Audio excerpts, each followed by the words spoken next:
انتہائی خوبصورت انداز میں مدارس کی شان میں، اور مدارس کے اندر مدارس والوں نے ہمیں اور قوم کو کیا دیا اس پر روشنی ڈال رہے تھے استاد العلماء، استاد الحدیث حضرت مولانا شفیق الرحمان صاحب یہاں جامعہ دارالعلوم صفا میں تشریف لائے. ہم ان کی تشریف آوری پر شکریہ ادا کرتے ہیں. اب میں بغیر کسی تاخیر کے حضرت اقدس حضرت مولانا ابو محمد صاحب سے گزارش کروں گا کہ وہاں تشریف لائیں اور اپنے خیالات کے اظہار بھی فرمائیں اور دعائیہ کلمات بھی فرمائیں. اعوذ باللہ من الشیطان الرجیم، بسم اللہ الرحمن الرحیم. ان ھذا القرآن یہدی للتی ہی اقوم. وقال رسول اللہ صلی اللہ علیہ وسلم اذا مات حامل القرآن اوحى الله الى الارض الا تأكلي جسده فتقول الارض يا رب كيف آكله وكلامك في جوفي، او كما قال عليه الصلاة والسلام. اللهم صل على سيدنا ومولانا محمد وعلى آل سيدنا ومولانا محمد واصحاب سيدنا ومولانا محمد وبارك وسلم عليه. انتہائی قابل صد احترام حضرات علماء کرام، معزز سامعین کرام اور میری اسلامی ماؤں اور بہنوں، آج ہم یہاں پر مدرسہ اصحاب صفا کے اس قیام کے موقع پر جمع ہیں. حضرات علماء کرام نے آپ کے سامنے تفصیل سے گفتگو فرمائی اور خصوصاً خطیب اسلام حضرت مولانا قاضی شفیق الرحمان صاحب نے مدرسہ کی ضرورت اور مدرسہ نے قوم کو کیا دیا اس پر بڑی جامع گفتگو فرمائی ہے. تو میں زیادہ وقت آپ کا اس لیے نہیں لوں گا کہ کافی دیر ہو گئی ہے، آپ نے کھانا بھی کھانا ہے، نماز بھی پڑھنی ہے، لہٰذا میں زیادہ وقت نہیں لوں گا. لیکن اتنی بات ضرور عرض کرنا چاہتا ہوں کہ یہ ادارہ ایک آپ کا یہاں کا تسلسل ہے. میں یہ نہیں کہتا یہ بالکل اثر نو سلسلہ شروع ہے. یہ وہ علاقہ ہے جس علاقے سے مفتی سلیمان جیسی شخصیت نے جو ہے دین کا کام کیا. یہ وہ جگہ ہے جہاں سے شیخ خلیل جیسا آدمی اٹھا اور حرمین کے ائمہ کا استاد بنا، اور انہی کے فرزندوں نے وہاں رہ کر مسجد نبوی میں رمضان میں قرآن سنایا. اس علاقے کڑیاں کو کون جانتا، پوری دنیا میں اس کا تذکرہ ہونے لگا. اسی قرآن کی وجہ سے اور اسی دین کی وجہ سے ہونے لگا. کسی ڈاکٹر، کسی انجینئر، کسی اور کی وجہ سے پوری دنیا میں کڑیاں کا تذکرہ نہیں ہوا. اگر ہوا تو قرآن کریم کی صداؤں کی وجہ سے ہوا. یہ وہ عظمت والے لوگ ہیں یہاں پر، اور آج اسی کا تسلسل یہ مدرسہ اصحاب صفا ہے. میں اپنے محترم قاری محمد قاسم صاحب اور ان کے فرزند ارجمند مولانا عقیل صاحب کو دل کی اتھا گہرائیوں سے مبارکباد پیش کرتا ہوں. اللہ اس ادارے کو دن دگنی رات چگنی ترقی نصیب فرمائے. آپ کو آج معلوم ہونا چاہیے قرآن کی عظمت کیا ہے، قرآن کی عزت کیا ہے. میں نے جو حدیث آپ کے سامنے پڑھی، میرے آقا کا ارشاد ہے وہ شخص جس کے سینے میں قرآن کریم ہے، جب اس کا انتقال ہوتا ہے اس کو قبر میں دفن کر دیا جاتا ہے.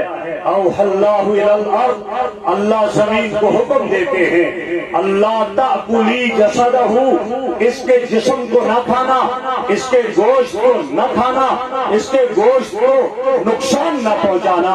تو زمین جواب میں کہتی کیا ہے، اے میرے اللہ کیف آکلہ، میں کس طرح سے کھاؤں، وکلامک فی جوفہ، تیرا کلام تو اس کے سینے میں ہے، میں اس کو کس طرح کھا سکتی ہوں. یہ قرآن کی عظمت ہے میرے بھائیوں، یہ قرآن کی بلندی ہے. قرآن سے جڑو گے عزتیں پاؤ گے، عظمتیں پاؤ گے، بلندی بلندیاں پاؤ گے۔ ابن جوزی رحمہ اللہ نے ایک واقعہ نقل کیا، وہ شیخ سلیم کے حوالے سے نقل کرتے ہیں۔ شیخ سلیم نے کہا میں ایک مرتبہ حمزہ کے پاس گیا، بڑے قرات کے امام گزرے حمزہ، امام حمزہ کا ان کے ہاں جب گیا میں نے دیکھا امام حمزہ رو رہے ہیں، زاروں کے تار رو رہے ہیں، آنکھوں سے آنسو جاری۔ میں نے دیکھ کر کہا کیوں رو رہے ہو؟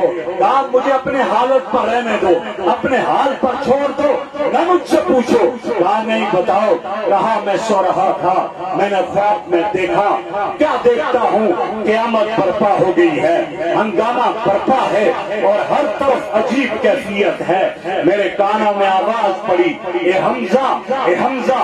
میں آگے بڑھا، آگے بڑھا، کہا آگے آ جاؤ۔ دیکھتا کیا ہوں؟ ایک محل بنا ہوا ہے، اس محل میں سارے قرآن کے قراء موجود ہیں۔ میں نے ان کی اس کیفیت میں دیکھا، پھر آواز آئی اے حمزہ۔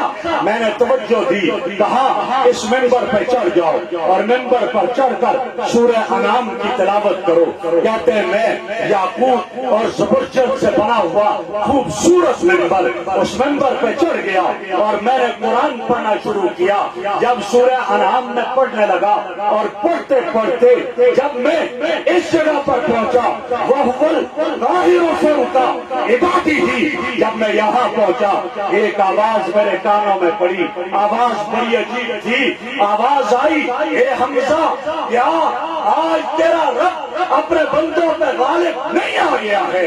کیا تیرا رب آج بندوں پہ غالب نہیں آ گیا؟ حضرت حمزہ فرماتے ہیں اب میری کانوں میں یہ آواز پڑی، مجھے سمجھ آئی کہ یہ گفتگو تو میرا رب فرما رہا ہے۔ پھر کہا مجھ سے سوال کیا اے حمزہ بتا تو نے سورہ انعام پڑھی، قرآن پڑھا، تو نے کس سے پڑھا قرآن؟ میں نے کہا میں نے یہ قرآن سلیمان الاعمش سے پڑھا۔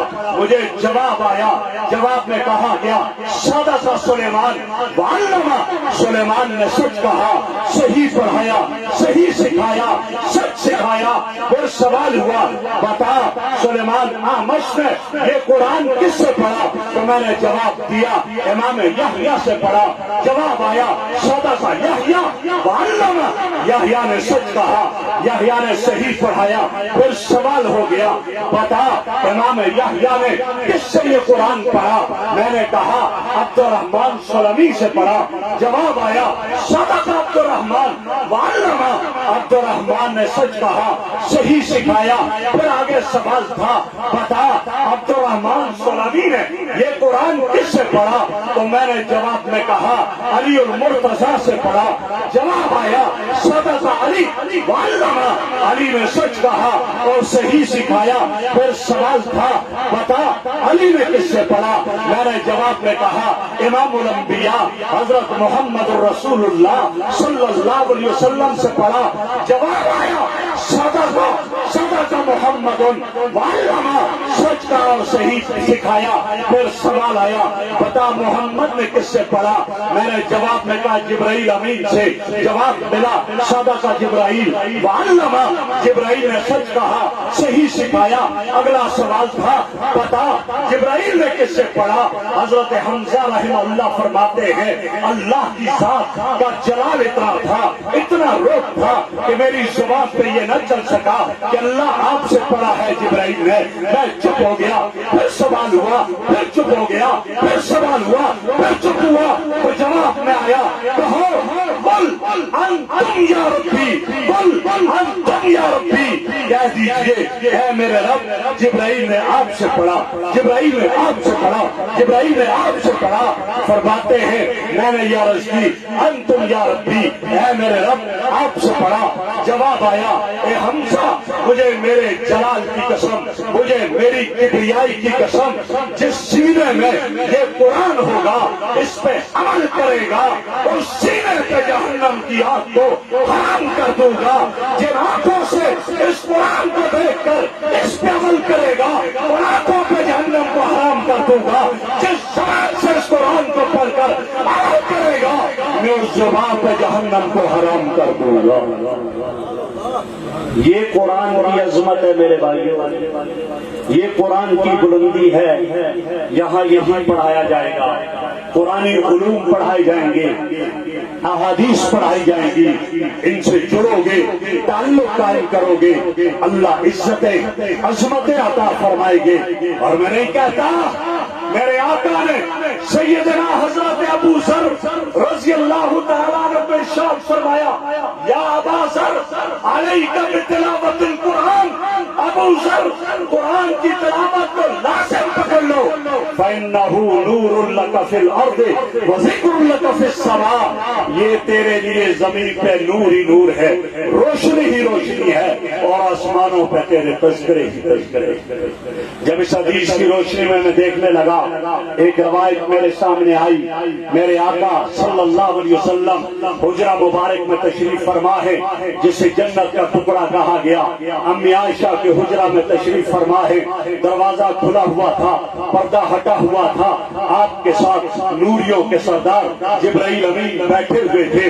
اتنے میں سامنے سے ایک صحابی کا گزر ہوا، جبرائیل کی نظر پڑ دی، جبرائیل نے فوراً سوال کر دیا، ھذا ابا ذر یا رسول اللہ، اللہ کے حبیب یہ گزرنے والا آپ کا یار، آپ کا دوست ابو ذر تو نہیں ہے؟ میرے آقا نے جب سنا فرمایا، اَوَ تَعْرِفُونَهُ، او جبرائیل تم نے کیسے پہچان لیا؟ یہ میرا ابو ذر ہے، تم عرشوں پہ رہنے والے، یہ فرش پہ رہنے والا، تم عرشوں کی مخلوق، یہ زمین پہ رہنے والا، تم نوری مخلوق، یہ بشر، کیسے پہچان لیا؟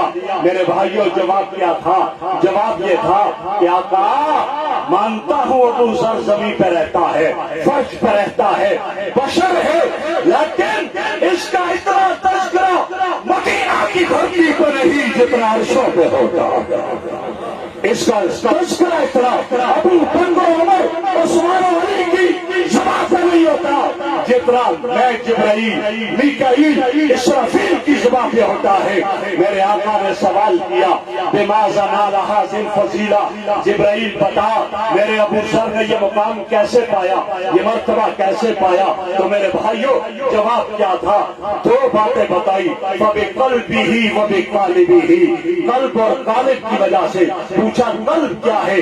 عرض کیا لِصِغْرِهِ فِي قَلْبِهِ، اپنے دل میں اپنے آپ کو سب سے چھوٹا سمجھتا ہے، متواضع آدمی ہے، ہمبل پرسن ہے، تواضع کرتا ہے، عاجزی کرتا ہے۔ من تواضع للہ رفعہ اللہ، اللہ بلندی عطا کرتے ہیں۔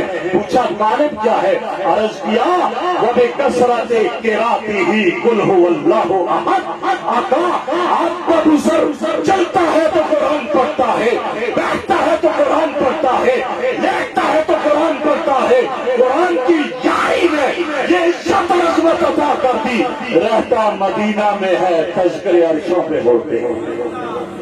میرے بھائی اور میری بہن، تو بھی رہے گی یہاں، دریا کی سرزمین پہ چلیں گے، آپ کے چرچے بھی عرشوں پہ ہوں گے، لیکن شرط کیا ہے کہ یہ نظریں موبائل کی اسکرین پہ پڑھنے کے بجائے قرآن کے الفاظ پہ پڑھنے لگ جائیں۔ اس زبان سے گالیوں اور غیبت کے جاری ہونے کے بجائے قرآن کی تلاوت جاری ہو جائے، ان کانوں میں میوزک کی صدا آنے کے بجائے قرآن کی تلاوت کی آواز آ جائے، پھر دیکھ لے رہیں گے آپ اس دھرتی پہ، آپ کے بھی چرچے عرشوں پہ ہوں گے۔ یہ مدرسہ بہت بڑی نعمت ہے، اس سے جڑے اور بہت بڑی تعداد میں میری مائیں بہنیں بھی تشریف لائی ہوئی ہیں، اور ان کے لیے بھی عرض کروں گا کہ ہمارے اکابر کہتے ہیں کہ مرد پڑا، فرد پڑا، عورت پڑی، کنبہ اور خاندان پڑا۔ جس گھر کی عورت دیندار ہے تو وہ پورا گھرانہ دیندار ہوگا، اگر گھر کی عورت دیندار نہیں ہے، مرد تہجد گزار ہے، تکبیر اولیٰ کے ساتھ نماز پڑھنے والا، لیکن عورت اگر دیندار نہیں ہے وہ گھرانہ دیندار نہیں ہو سکتا ہے۔ پہلی گود ہی ماں کی، پہلی گود یہی تو مدرسہ ہے، یہاں سے سیکھا جاتا ہے۔ میں نے ایک واقعہ پڑھا ایک بچہ پیدا ہوا، پیدا ہوتے ہی رونے لگا، بڑے بڑے ڈاکٹروں کو بلایا، طبیبوں کو بلایا، کوئی علاج کارگر نہ ہوا۔ ایک اللہ والا جا رہا تھا، پکڑ کر لے آئے، اس نے دیکھا، اس نے قرآن کی تلاوت شروع کر دی، بچہ خاموش ہو گیا۔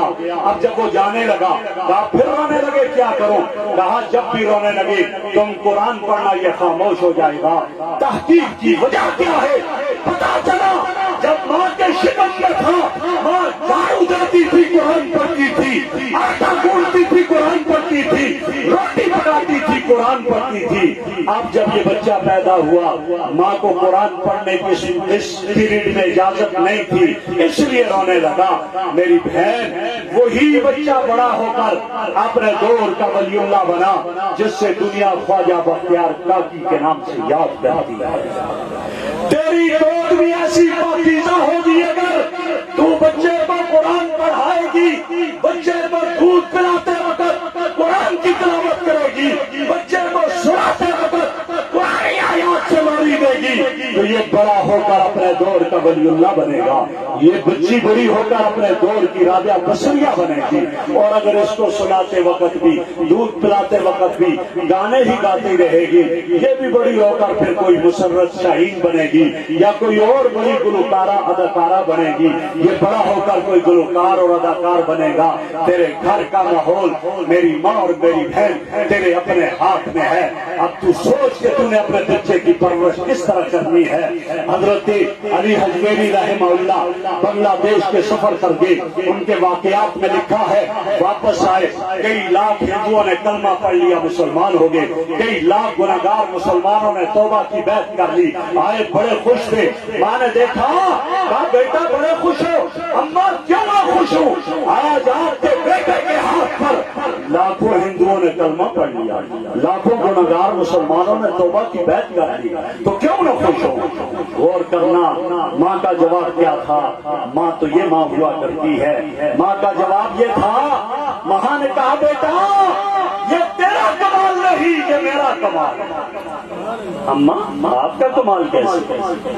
آپ کو پتا نا، ہماری تو سگا بچہ بھی اپنی بات نہیں سنتا ہے، بیٹا بیٹی، اور وہ اتنا کہا ماں آپ کا کمال کیسے؟ ماں نے کہا ہاں بیٹا تیرا کمال نہیں، میرا کمال ہے۔ وہ کس طرح؟ کہا بیٹا جب بھی تجھے دودھ پلایا ہے تازہ وضو کر کے دودھ، بغیر وضو کے کبھی دودھ نہیں پلایا۔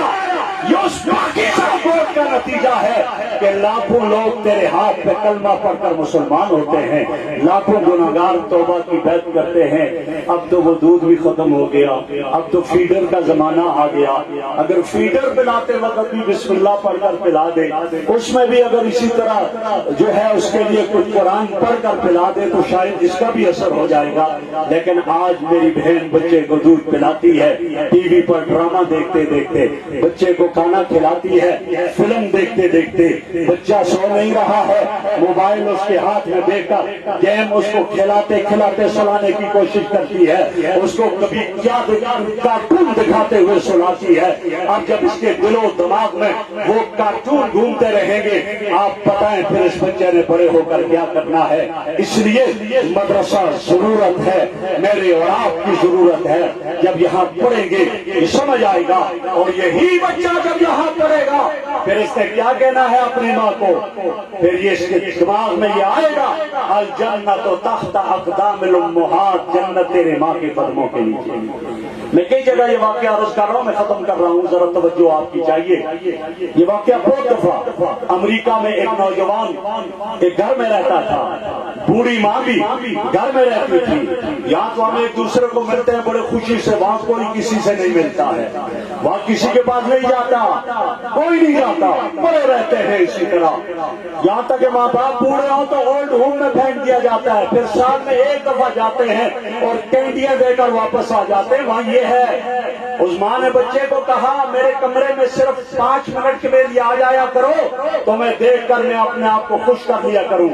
بیٹا جواب میں کیا کہتا ہے؟ I have no time, I am busy person، میں بزی آدمی ہوں، میرے پاس کوئی ٹائم نہیں۔ ماں نے وکیل کیا، عدالت میرے بیٹے کو مجبور کرے 5 منٹ کے لیے روزانہ میرے کمرے میں آ جائے. وکیل کیا, بیٹے نے بھی وکیل کیا, اور نقطہ نظر کیا پیش کیا, I am over 18, I am independent, 18 سال سے زائد عمر کا ہوں, آزاد ہوں, my mother doesn't have right on me, مجھ پر میری ماں کے کوئی حق نہیں, بالکل نہیں آ سکتا. اور ایک کتا پالا ہوا تھا, گھر میں کتا رکھا ہوا تھا. عدالت فیصلہ کیا سناتی ہے؟ عدالت یہ فیصلہ سناتی ہے, we cannot enforce him to go his mother's room for 5 minutes daily. ہم جبر نہیں کر سکتے کہ ماں کے کمرے میں 5 منٹ کے لیے جائے, because he is over 18, he is independent. 18 سال سے زائد عمر کا ہے, آزاد ہے, his mother doesn't have right on him, ماں کا کوئی حق نہیں ہے. لیکن کہا if he will not serve his dog, we enforce him. اگر کتے کی دیکھ بھال نہیں کرے گا ہم اس پر جبر کریں گے, because his dog has rights on him, کتے کے اوپر. یہ عدالت نے فیصلہ سنایا. میرے بھائی وہاں سلیبس ہی یہ تھا, you are free in your zone, I am free in my zone. یہ وہاں یہ سلیبس تھا. لیکن ان مدارس میں کیا سلیبس ہے؟ ان میں یہ ہے جو اپنے ماں باپ کے چہرے کو محبت کی نگاہ سے دیکھے مقبول حج اور عمرے کا ثواب ملے گا. میرے آقا سے صحابی پوچھتا ہے اگر دن میں 100 مرتبہ دیکھ لے, فرمایا 100 مرتبہ دیکھے 100 مقبول حج اور عمرے کا ثواب ملے گا. جب یہ سلیبس ہوئے گا پھر کبھی اپنی ماں پوری کو نہیں کہے گا, پورے باپ کو نہیں کہے گا میرے پاس ٹائم نہیں ہے, میں تمہیں نہیں دیکھ سکتا. پھر تو اس کی نظریں اپنے ماں باپ کے چہرے کی اسکرین سے نہیں ہٹیں گی. جب یہ بڑھے گا یہ سلیبس, رب فی رضل والے وسخط رب فی سخط والے, جس سے باپ راضی ہے رب بھی راضی ہے, باپ ناراض ہے تو رب بھی ناراض ہے. پھر یہ اپنے بوڑھے باپ کو کبھی ناراض نہیں ہونے دیتا. پھر اپنے بوڑھے باپ کو اپنے لیے جنت کا دروازہ سمجھے گا. یہ آپ کو کہاں ملے گا؟ یہ ان مدارس سے ملے گا. ان مدارس میں یہی سلیبس قرآن و حدیث پڑھایا جاتا ہے. آپ اپنے لیے اس کو بڑی سعادت سمجھے, اور جو ایک سلسلہ آپ کا چل رہا تھا درمیان میں تعطل کا شکار ہوا, اس کو اور آگے بڑھانے کی کوشش کریں.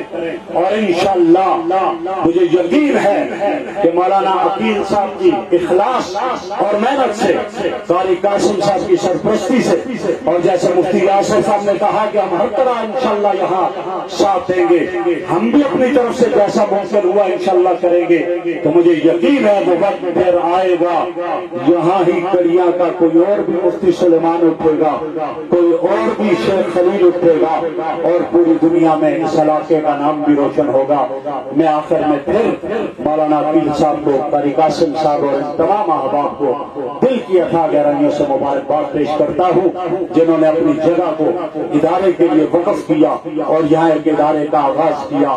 اللہ رب العزت سے دعا ہے اللہ اس ادارے کو وہ صفہ کا مدرسہ بنا دے, وہ دار ارقم بنا دے, جو مکہ میں پہلا مدرسہ, پہلا تو غار حرا تھا, اور پھر مکہ میں جو دار ارقم جو ادارہ قائم ہوا, اور مدینہ میں صفہ کا ادارہ قائم ہوا, جہاں سے عبداللہ ابن عباس جیسے مفسرین اٹھے, جہاں سے عبداللہ ابن مسعود جیسے فقہا آئے, جہاں سے حضرت ابو ہریرہ جیسے محدثین آئے, جہاں ابو عبیدہ ابن جراح جیسے امین الامہ پیدا ہوئے. اللہ اس ادارے کو اسی کی ایک کڑی بنائے اور اس کی اگلی صورت یہاں پر دکھا دے. وآخر دعوانا ان الحمدللہ رب العالمین. الحمد لله رب العالمين والعاقبة للمتقين والصلاة والسلام على رسول محمد وآله وصحبه أجمعين. نستغيث أصلح لنا شأننا كله ولا تكلنا إلى أنفسنا طرفة عين. اللهم إنا نسألك الهدى والتقى والعفاف والغنى. اللهم باعد بيننا وبين خطايانا كما بعدت بين المشرق والمغرب. یا اللہ ہمارے صغیرہ کبیرہ گناہوں کو معاف فرما, جو جان بوجھ کر ہوئے جو خطا ہوئے محض اپنے فضل و کرم سے معاف فرما. تمام پریشان حالوں کی پریشانی دور فرما, تمام محتاجوں کے احتیاجی کو ختم فرما, تمام مقروضوں کے قرضوں کے خلاصی کے اسباب پیدا فرما. بے اولادوں کو صاحب اولاد بنا, جن کی اولاد انہیں نیک اور صالح بنا. بے روزگاروں کو حلال طیب پاکیزہ روزگار نصیب فرما, جن کے رشتے نہیں ہو رہے ان کے رشتوں کی صورت مقدر فرما. یہ حضرات اور خواتین جو قرب جوار سے آئے, یا اللہ ان کا آنا قبول فرما, ان کی ساری دلی جائز آزاد احتیاجات کو پورا فرما. یہ خود بیمار ہے یا ان کے اعزاء و اقارب بیمار ہیں، یا اللہ سب کو شفا نصیب فرما. ان کے جو اعزاء و اقارب دنیا سے رخصت ہو گئے سب کی کامل مغفرت فرما. یا اللہ آج یہ ادارہ جو یہاں قائم ہے، اللہ صفا کا مدرسہ ایک چھوٹا سا قائم ہوا، پوری دنیا میں اس کا نصاب چلا. دار ارقم میں ایک چھوٹا سا ادارہ قائم ہوا، پوری دنیا میں اس کا نصاب چلا. یا اللہ اس کو کامیابیوں سے ہمکنار فرما. یہاں جو پڑھنے والے پڑھنے والیاں ہوں، یا اللہ سب کو اپنی شان کے مطابق جزائے خیر عطا فرما. اس ادارے کے فیض کو جاری اور ساری فرما. اور یا اللہ حاسدین کے حسد شریروں کے شر سے محفوظ فرما. حاسدین کے حسد شریروں کے شر سے محفوظ فرما. یا اللہ یہاں سے پڑھ کر جانے والوں کو پوری امت کی ہدایت کا یا اللہ ذریعہ بنا، اور یہاں سے ہدایت کی ہواؤں کو جاری اور ساری فرما. قرآن کی صداؤں کو جاری اور ساری فرما. یا اللہ یا اللہ یا اللہ کامیابیوں سے امکنار فرما. اے اللہ ہمارے ملک کی حفاظت فرما. اندرونی بیرونی خطرات خلفشار سے محفوظ فرما. امن و سکون کا گہوارہ بنا. قرآن و سنت کا مرکز بنا. یا اللہ پوری دنیا کے مسلمانوں کو اتفاق و اتحاد سے رہنے کی